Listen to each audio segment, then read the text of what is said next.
Transfer ಮಾಡ್ತಾ ಇದ್ದೀರಿ, ಅವರಿಗೆ ಉನ್ನತೀಕರಿಸ್ತಾ ಇದ್ದೀರಿ, ಬಹಳ ಸಂತೋಷ. BPL ತೆಗೀಲಿಕ್ಕೆ ಕಾರಣ ಕೊಡ್ತಾ ಇಲ್ಲ. ಬೀದಿ ಬದಿಯಲ್ಲಿ ವ್ಯಾಪಾರಿಗಳಿದ್ದಾರೆ. ಈಗ ಹಣದ ವ್ಯವಹಾರ ಎಲ್ಲ ಸಾಫ್ಟ್ವೇರ್ ಮೇಲೆ ನಡೀತಾ ಇದೆ. ತರಕಾರಿ ಮಾರುವವರು ಕೂಡ ನೀವು ನೋಡಿರ್ಬೋದು, ಒಂದು ಇದನ್ನು ಇಟ್ಕೊಂಡಿರ್ತಾರಲ್ಲಿ ಫೋಟೋ ತೆಗೆದು ಎಷ್ಟು ಅಮೌಂಟ್ ಅಂತ ಕಟ್ತೀವಿ, ಸೀದಾ ಆ ಅಮೌಂಟ್ ಅವನ ಅಕೌಂಟ್ಗೆ ಹೋಗ್ತದೆ. ದಿನ ನಡೆಸೋದು ಕಷ್ಟ ಇದೆ ಆತನಿಗೆ, ಆದರೆ ದುಡ್ಡು ಅವನ ಅಕೌಂಟ್ ಹೋಗಿ ಹೋಗಿ ಲಕ್ಷಾಂತರ ರೂಪಾಯಿ ಟರ್ನ್ ಓವರ್ ಆಗಿರುತ್ತೆ. ಆಗಿದ ತಕ್ಷಣ TDS ಕಟ್ ಆಗುತ್ತೆ. ಅದರಲ್ಲಿ TDS ಕಟ್ ಆಗಿದ ತಕ್ಷಣ it is the tax paid, like tax ಕಟ್ಟಿದಂಗೆ. ಅದು ಅವನಿಗೆ ತಿನ್ನಕ್ಕಿರೋದಿಲ್ಲ, ಆದರೆ ಅವನು ಟ್ಯಾಕ್ಸ್ ಕಟ್ಟಿದ್ದಾಯ್ತು. ಟ್ಯಾಕ್ಸ್ ಕಟ್ಟಿದ್ದು ಒಂದ್ಸಾರಿ ಆದ್ಮೇಲೆ ಅದು ಇದ್ರಲ್ಲಿ ಬರುತ್ತೆ, ನೀವು BPL ಇರೋದಿಲ್ಲ, APL ಟ್ರಾನ್ಸ್ಫರ್ ಆಗ್ತದೆ. ಅವನಿಗೆ ವಂಚನೆ ಆಯ್ತು. ಪರಿಶೀಲನೆ ಮಾಡಬೇಕಲ್ಲ, ಇದು ಮೊದಲು ಒಂದು ಆದೇಶ ಮಾಡಬೇಕಾಗಿತ್ತು ಸರ್ಕಾರ. ಯಾರ್ಯಾರು BPL ಇದ್ದೀರಿ, ಯಾರು ಟ್ಯಾಕ್ಸ್ ಕಟ್ತಿದ್ದೀರಿ, ಯಾವ ರೀತಿಯ ಟ್ಯಾಕ್ಸ್ ಕಟ್ತಿದ್ದೀರಿ, ನಿಮ್ಮನ್ನ APLಗೆ ನಾವು ಟ್ರಾನ್ಸ್ಫರ್ ಮಾಡಬೇಕಾಗತ್ತೆ ಅಥವಾ ನಿಮ್ಮ BPL ರದ್ದು ಮಾಡಬೇಕಾಗತ್ತೆ.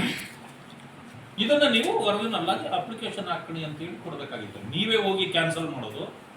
ಈಗ ಎಲ್ಲರದ್ದು BPL ತೆಗೆದುಬಿಟ್ರಿ, ತಿರುಗಿ ಒಂದು ಆದೇಶ ಹೊರಡಿಸಿದ್ದೀರಿ. ನೆನ್ನೆ ಯಾರಿಗಾದ್ರೂ BPL ಹೊರಟೋಗಿದ್ರೆ ಈಗ ಒಂದು ಅರ್ಜಿ ಕೊಡಿ, ಪರಿಶೀಲನೆ ಮಾಡ್ತೀವಿ.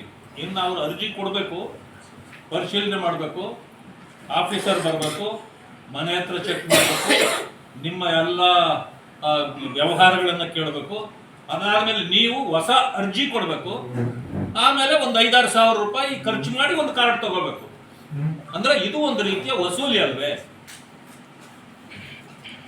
ಇಷ್ಟು ತೊಂದರೆಯನ್ನ ಜನರಿಗೆ ಕೊಡಬಾರ್ದಾಗಿತ್ತು. ಯಾಕೆಂದ್ರೆ ಇದು ಇಂದಿನ ಕಾಲ ಅಲ್ಲ, ಇವತ್ತೆಲ್ಲ ಆನ್ಲೈನ್ ಅಲ್ಲಿ ನಡೆಯತಕ್ಕಂತ ವ್ಯವಹಾರಗಳಿದೆ.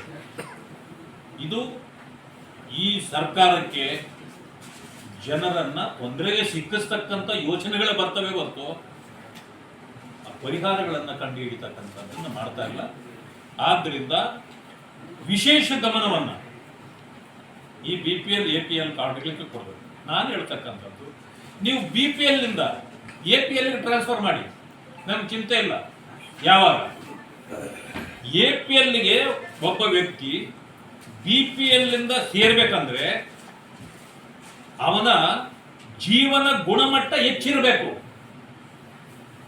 ಅವನು ಇನ್ನೂ ಅಲ್ಲೇ ಇದ್ದಾನೆ, ಬಟ್ ಅವನನ್ನು ಮಾತ್ರ ನೀವು ಎತ್ತರಕ್ಕೆ ಕಳಿಸ್ತೀರಿ ಅಂತಂದ್ರೆ ಕೊಡಿ, ಅವನಿಗೆಲ್ಲ ಸವಲತ್ತು ಕೊಟ್ಟು ಇವತ್ತಿಂದ ನೀನು BPL ಇಲ್ಲಿ ಇರೋಕ ಯೋಗ್ಯನಲ್ಲಪ್ಪ, ಎಲ್ಲ ರೀತಿಯಲ್ಲೂ ನೀನು ಸಬಲನಾಗಿದೆಯಾ, ನಡಿ APLಗೆ ಅಂತ ಕಳಿಸಿ, ನಮ್ದೇನು ತೊಂದರೆ ಇಲ್ಲ. ಆದರೆ ಅವನ ಪರಿಸ್ಥಿತಿ ಬದಲಾಗಿಲ್ಲ, ಆದ್ರೆ ನೀವು ಕಾರ್ಡ್ಗಳನ್ನು ಕಿತ್ಕೊಳ್ಳೋದು ಸರಿಯಲ್ಲ ಸರ್. ಈ ವಿಚಾರದ